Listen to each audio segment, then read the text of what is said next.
Welcome, guys! Vamos lá, bem-vindos a mais uma aula de língua inglesa. Nós vamos agora para a nossa revisãozinha da aula 17, que nós falamos de Word English e ELF, que é o inglês como língua franca. E vamos para a nossa revisão ali do nosso conteúdinho e depois tirar as nossas dúvidas das atividades que eu deixei para vocês, que eu tenho certeza que estava facinho, que vocês conseguiram fazer, ó, bem rapidinho, tá? Então, bora lá para a nossa revisão aqui, nossa aula 17.2, tá? Culture e Interculturality, tá? Continuamos com esse título porque também estamos falando aqui de Word English, tá? E aqui tá depois aqui a revisão, tá, pessoal? Mas vamos lá. ELF, Word English, tá? Vamos ver aqui o nosso inglês como língua franca e Word English para a nossa revisão. O inglês ele se espalhou principalmente por colonização britânica, expansão econômica e cultural dos Estados Unidos, aqui, globalização tecnológica, globalização, tá? Tecnologia, ciência e comércio. E, portanto, o inglês ele carrega marcas históricas de poder e dominação, tá? Mas hoje também é uma ferramenta global. Então, hoje ele é uma ferramenta global de comunicação, como eu mostrei para vocês. O que é, né, o English as a língua franca, tá? O que é esse ELF, professora? ELF. O que é isso? É o uso do inglês como língua de comunicação, tá? Comunicação entre o quê? Pessoas de línguas maternas diferentes. Então, o inglês como língua franca, ele quer dizer o quê? A comunicação entre pessoas de línguas diferentes. Isso é inglês como língua franca, tá?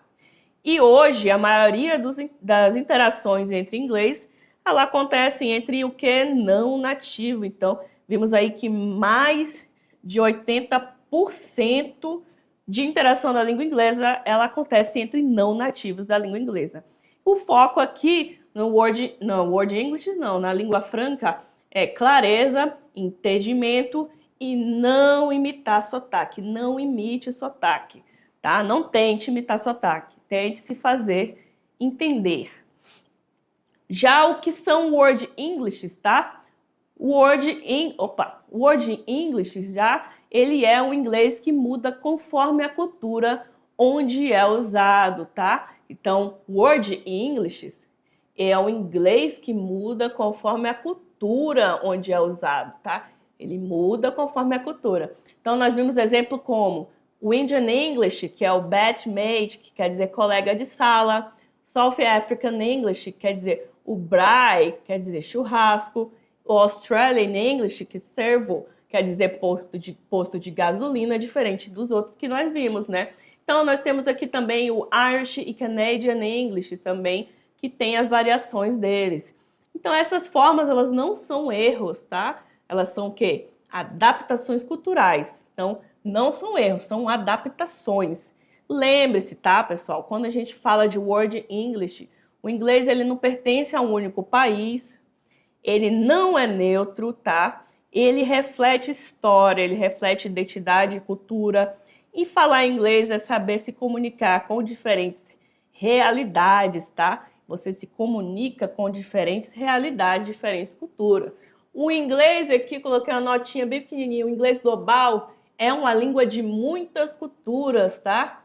O inglês global é uma língua de muitas culturas, não um modelo único a ser copiado. Ele não é para ser copiado, tá? Ele é um inglês global de muitas culturas, tá? Então, eu deixo vocês aí com essa nossa revisão rápida aí para vocês fazerem a atividadezinha de sala de vocês, tá? E daqui a pouco a gente volta para tirar as nossas dúvidas. See you!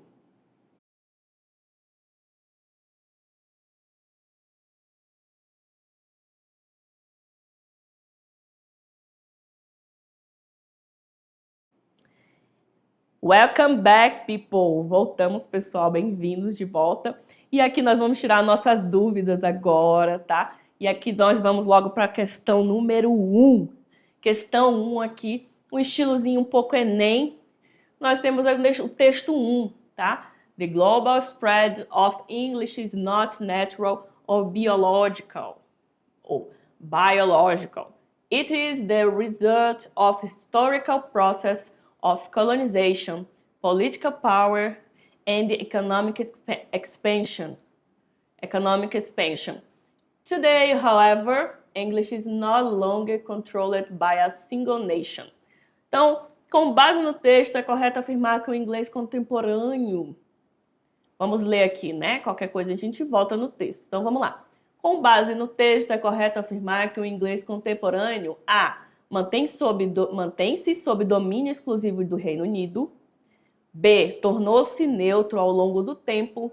C. Expandiu-se por processos históricos de poder, mas atualmente é apropriado por diferentes comunidades. Letra D. Substituiu completamente as línguas locais nos países colonizados.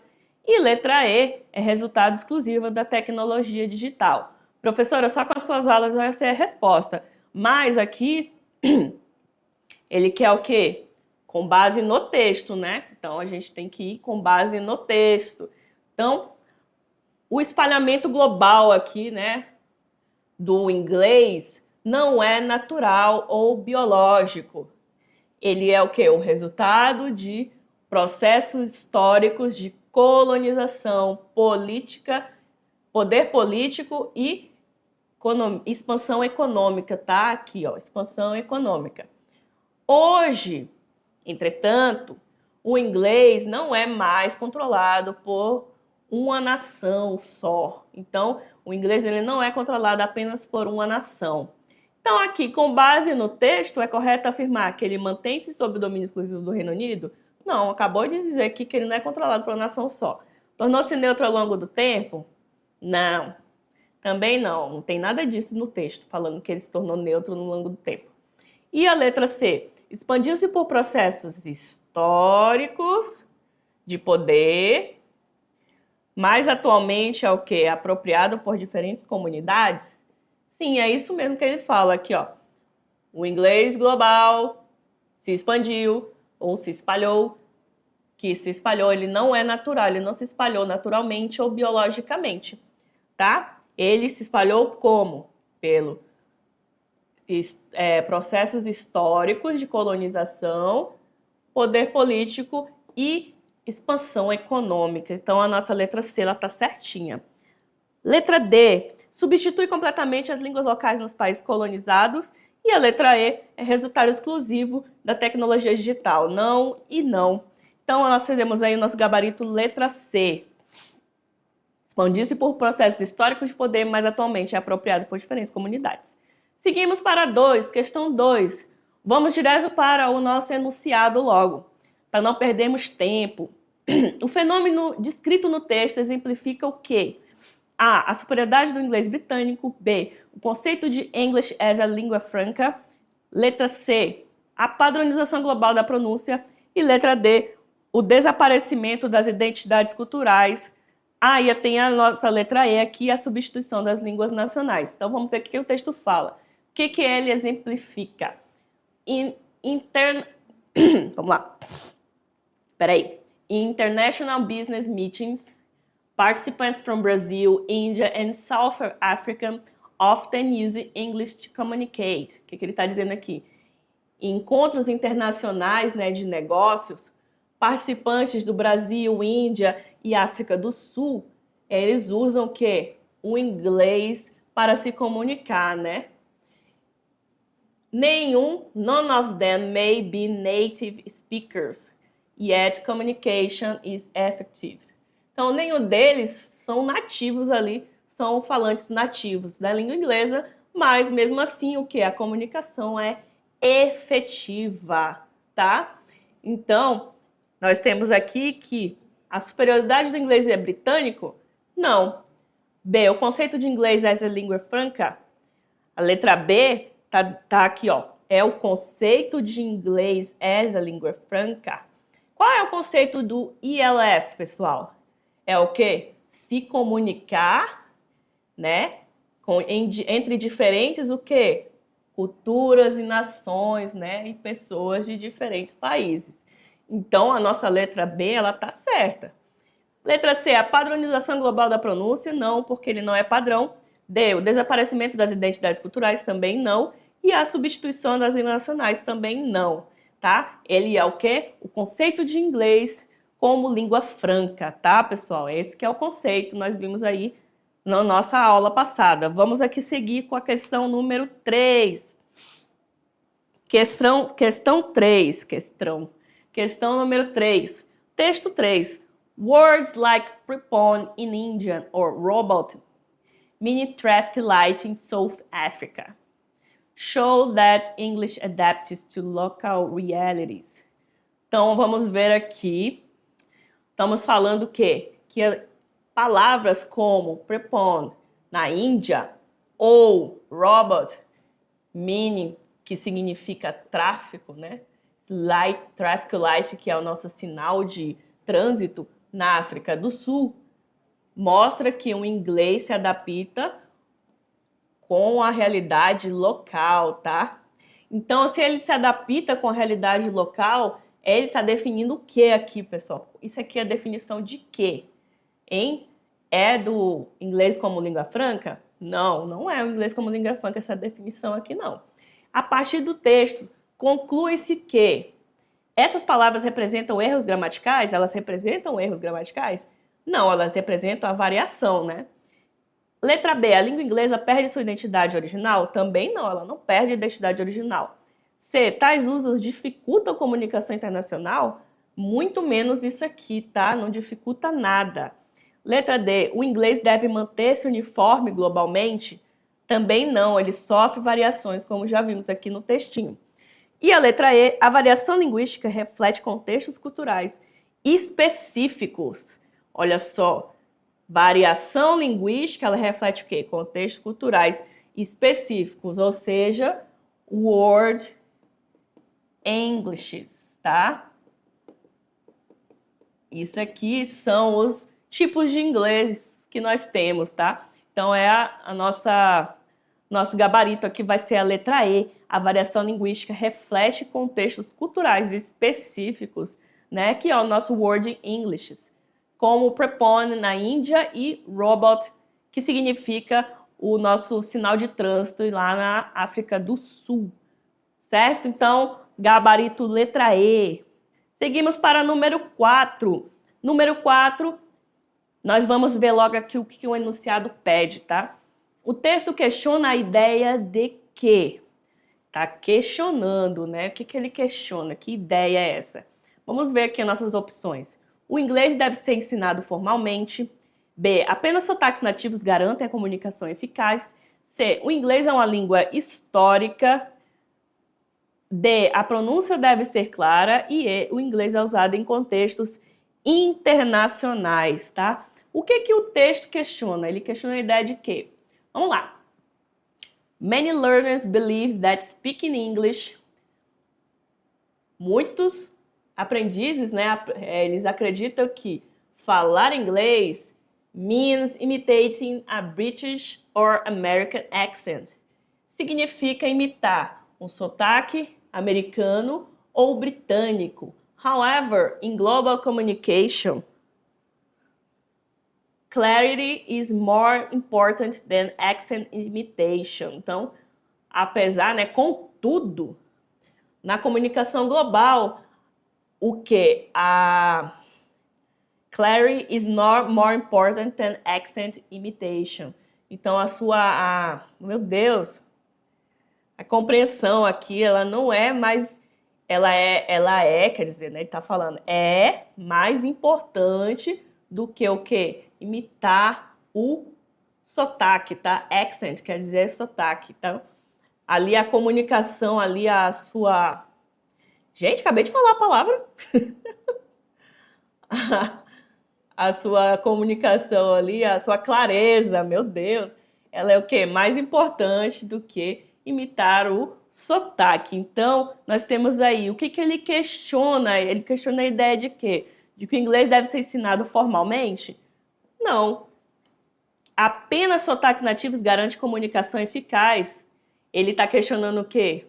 Realmente isso, né? Ele está questionando que não é só os sotaques nativos que garantem a comunicação eficaz. Aqui ele fala, ó, however, contudo, em global communication, na comunicação global, a sua clareza, né? Ela é o quê? Mais importante do que imitar o sotaque. Então, ele está falando aqui que ele está questionando, né, que apenas sotaques nativos garantem comunicação eficaz. Ele questiona isso, tá? Não é isso, né? Ele não é a comunicação, não garante a comunicação eficaz, né? Sotaques nativos. Porque ele está falando aqui, ó, que acreditam que imitar o sotaque britânico ou americano, né, falar inglês significa isso, né, que imitar esses sotaques é falar inglês. Então, é justamente isso que ele está questionando. Então, o nosso gabarito aqui é a nossa letra B de bola. Seguimos aqui para a nossa número 5, a nossa ultiminha, nossa last question. Então, vamos lá. Vamos ver já o que ele está pedindo aqui. Olha só. Essa afirmação está alinhada ao conceito de Word English. Por quê? Vamos ver qual é a afirmação. English belongs to everyone who uses it. Então, ele está falando o quê? Que o inglês pertence a todos que os usam, tá? O inglês pertence a todos aqueles que usam a língua inglesa, tá? Ele pertence a todos que falam inglês. Então, ele está falando que essa afirmação está alinhada ao conceito de Word English. Por quê? Por que ela está alinhada? Porque A. Limita o uso do inglês a países anglófonos? Não. B. Estabelece um padrão único de correção? Também não, né? A gente sabe que não é imitar. C. Elimina as diferenças culturais no uso da língua? Muito menos isso. O Word English ele faz completamente o contrário. Letra D. Reconhece que diferentes comunidades moldam a língua? Olha só. Reconhece que diferentes comunidades moldam a língua? O inglês pertence a todos aqueles que falam, que usam, né? Então, é isso aí. Ele reconhece que diferentes comunidades moldam a língua.